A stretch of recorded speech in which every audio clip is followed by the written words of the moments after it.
Bore బోరున ఏడుస్తారు. ఏమిటి ఆ విషయం, ఏం జరగబోతుందో వీడియోలో చూసి తెలుసుకుందాము. వీడియో నచ్చితే తప్పకుండా ఒక చిన్న లైక్ చేసి మమ్మల్ని సపోర్ట్ చేయండి. ఈ రోజున విషాదపూరిత లేదా అసహాయకరమైన నిజాలు అయితే బయటకు రాబోతున్నాయి. ముఖ్యంగా ఎప్పటి నుంచో అనుమానం ఉండి స్పష్టత లేక ఎప్పటికీ వదిలివేసిన విషయం ముందుకొస్తోంది. తెలిసిన కొందరు ఈ రాశిలోని వారు బోరు బోరున ఏడుస్తారు. ఎందుకంటే కొన్నిసార్లు నిజాలు ఎంత నిర్దాక్షిణ్యంగా ఉంటాయో, దెబ్బతీస్తాయో ఈ రోజున అనుభవం అవుతుంది. ఏం జరుగుతుందో కొంచెం విపులంగా చూద్దాము. ఈ రోజున కుటుంబ సంబంధాల్లో చాలా సున్నితంగా ఉంటాయి.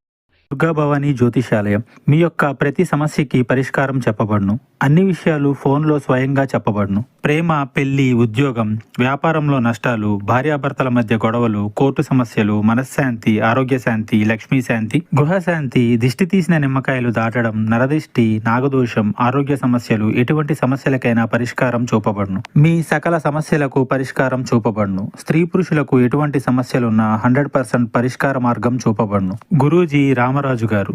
Phone number 9121191826. స్నేహితులు, బంధువులు ఏదైనా విషయం చెప్తే వెంటనే తెలుసుకోవాలి ఆ రహస్యం అనే ఆతురత ఉంటుంది. ఈ మధ్య కాలంలో ఒక వ్యక్తి మీద మీరు కొంత అనుమానంతో ఉన్నారు. ఇక ఆ వ్యక్తి మీకు దగ్గర స్నేహితుడైనా లేదా కుటుంబ సభ్యుడైనా కావచ్చు. మధ్యాహ్నం 2 గంటల నుండి సాయంత్రం 6 గంటల మధ్యలో చాలా కాలంగా వెతుకుతున్న నిజమైతే ఎటకేలకు బయటకొస్తుంది.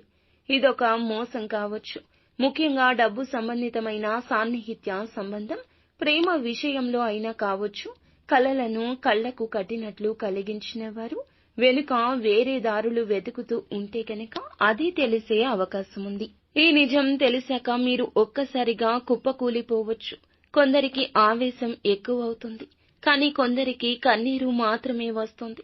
ముఖ్యంగా ఈ రోజున ఈ రాశి వారు బయట కంటే లోలోపల ఎక్కువగా మదన పడతారు.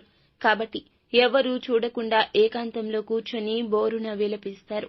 ఈ విషయంలో మీకు 2 మార్గాలు ఉన్నాయండి. ఒకటి, బాధను మనసులో పెట్టుకుని మళ్లీ దాన్ని కొనసాగించడం. రెండవది, ఎంతైనా కఠిన నిర్ణయం తీసుకుని ఆ వ్యక్తిని వదిలేయడం.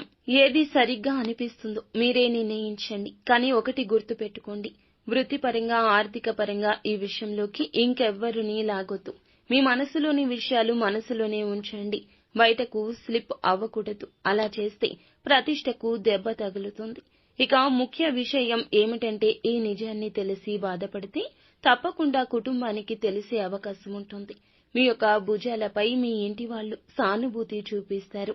కానీ సమస్యలను పెంచాల్సిన అవసరం లేదు కదా. ఈ రోజు సాయంత్రం 7 గంటలు దాటాక ఆ వ్యక్తి నుంచి మరొక్కసారి ఎక్స్ప్లెనేషన్ రావచ్చు. నిశ్శబ్దంగా వినండి. తక్షణ నిర్ణయం వద్దు. ఆలోచించండి. ఆర్థిక పరిస్థితి పరంగా ఈ నిజం డబ్బు సంబంధితం కావచ్చు. ఇలా అనుకొని లోటులు కూడా బయటపడవచ్చు. ఈ ఖర్చులు ఎటువంటి ఘర్షణ లేకుండా సామరస్యంగా ఎదుర్కోండి.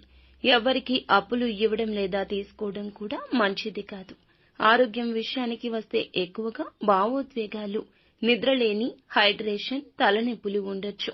సరియైన నిద్ర అవసరము. ఏకాంతం కూడా. లోపల పుస్తకాలు చదవడము, హాల్లో చిన్న వాకింగ్ చేయడం మెల్లిగా కూల్ అవడానికి ఉపకరిస్తుంది. ఏకాంతంగా ఉండండి. ఆ ఆలోచనలే మిమ్మల్ని